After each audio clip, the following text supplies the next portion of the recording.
So I just got done watching the video, the recently released discussion between Jonathan Pageau, Jordan Peterson, and John Vervaeke. It was live, actually. They were there embodied together in Toronto, I believe. And I listened to it throughout the day today. It just was released as I was kind of working. But I was really able to catch the last hour or last 45 minutes of it on the way home.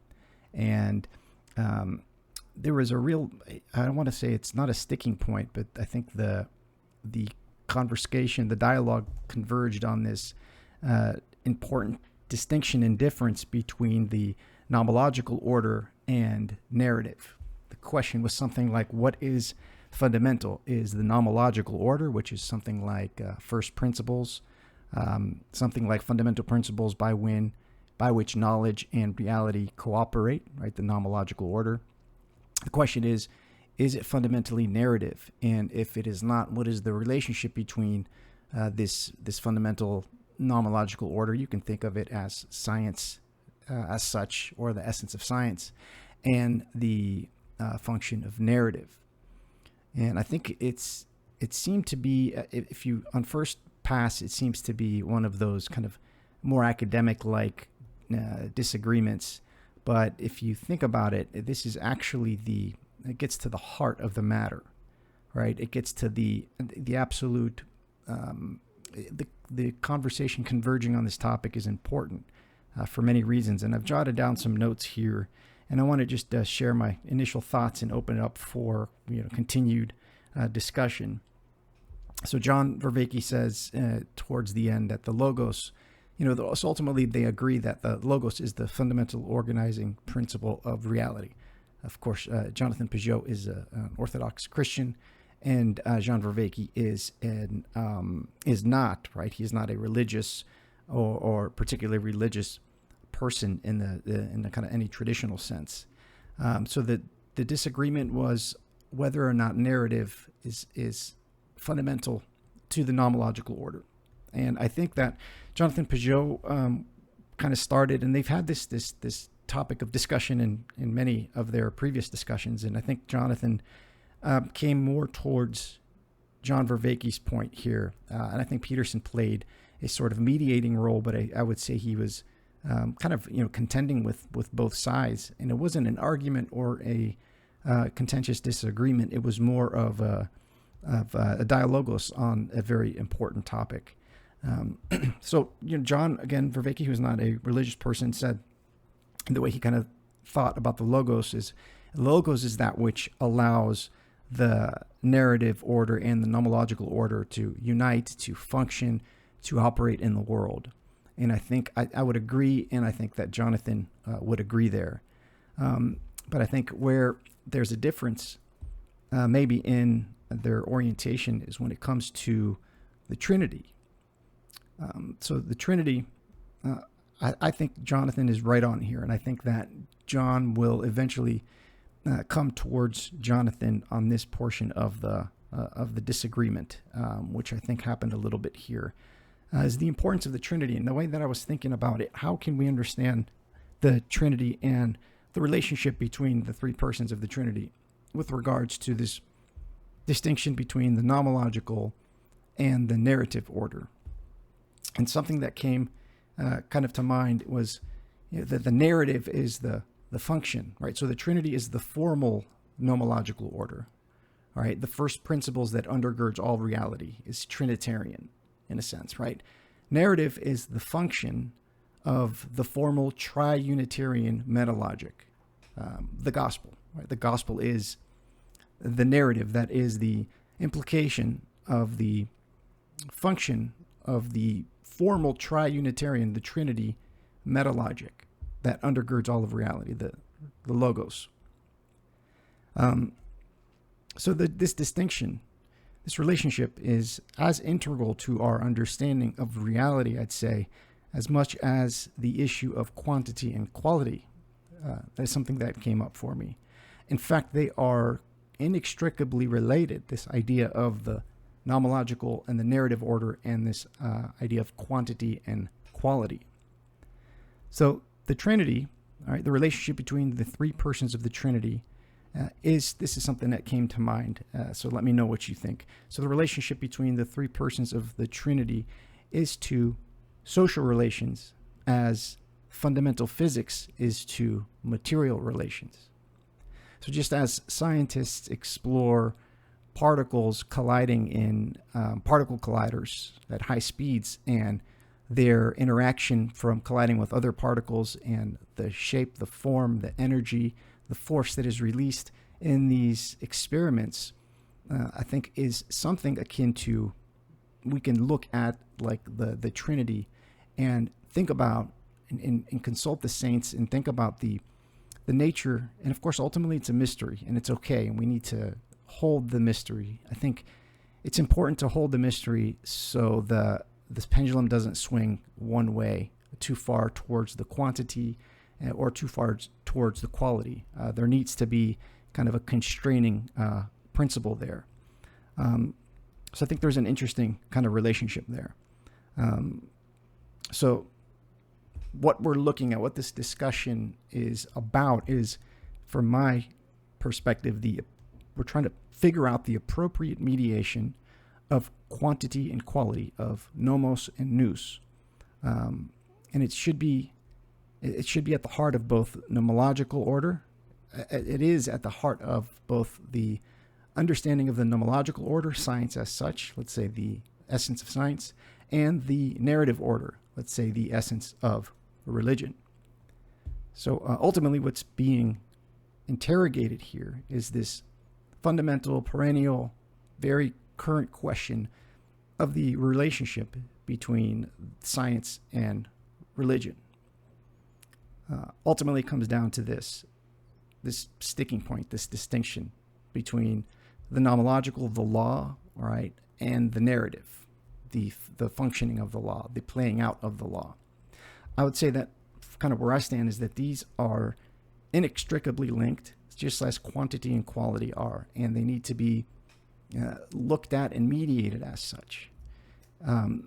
Where I think there's be some fruitful, continuing the discussion in a fruitful way from an orthodox perspective, and I think just from a general human anthropological perspective, or that would add to this discussion, would be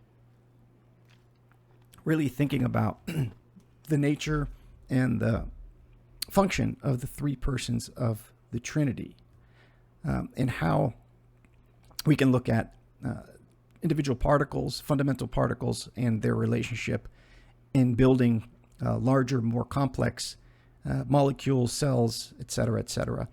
We can look at the three fundamental principles of the Trinity, the Father, the Son, and the Holy Spirit, and the way that this relationship, the mysterious relationship of the three-one, the tri-unity, they are three distinct persons that make up the one God of the universe that undergirds all of reality.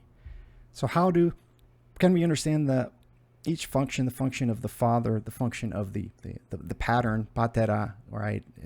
The root word of the root word Father, patera in Greek, is pattern, right? And the root word of matter, right, is mother. So the interaction between the patterning force and the patterned force, or the material that is inscribed in this pattern, this patterning, this logos, working its way out through reality. I think we need to look here, and I think this can very practically and has to very practically address the question of the appropriate nature of the appropriate relationship of human beings to the natural world, the appropriate relationship between human beings and scientific exploration. We seem to be on a path of this unconstrained exploration and technological proliferation that has no end. There's no limits or constraints, for several reasons. One of the obvious ones is the way that the social relations are set up in our world right now, where let's say that we've discerned that the continued progress in AI at this rate will ultimately lead to some form of complete change in the way that human beings relate to machines in a sense, right? But if let's say that American scientists discern this and say that we're going to take a step back, right? They cannot do that. The way the system is set up, it prohibits any party, whether it's China or the United States, whoever it may be, to take a step back, because then they will lose the race. They will lose the race to the bottom, if you will, because then China will be the hegemon in terms of artificial intelligence. So there has to be this kind of ever escalating competitive and contentious machinations of very inextractable problems of where the world is heading right now. But ultimately, I want to think more about this, and I'd love to hear what you guys think. Ultimately, how can we, or does it make sense to use the three persons of the Trinity and their relationships, and how the three persons of the Trinity orient themselves towards humanity and humanity's reciprocal orientation towards the Trinity, and the relationship between the Father, which begats the Son, right, and then the Holy Spirit, which proceeds from the Father, right? So the way that the Holy Spirit proceeds from the Father and the Son begats from the Father, there's a lot of arguments through the centuries and millennia of the appropriate nature of the Holy Spirit with regards to the Son and or the Father. I'm not interested in it. These are interesting and important distinctions, and I think I'm interested in more how we can look at the relationship between the triunity, the logos, and human societal relationships in terms of how we, and I think it comes, the fundamental unit of the human in this world is the family.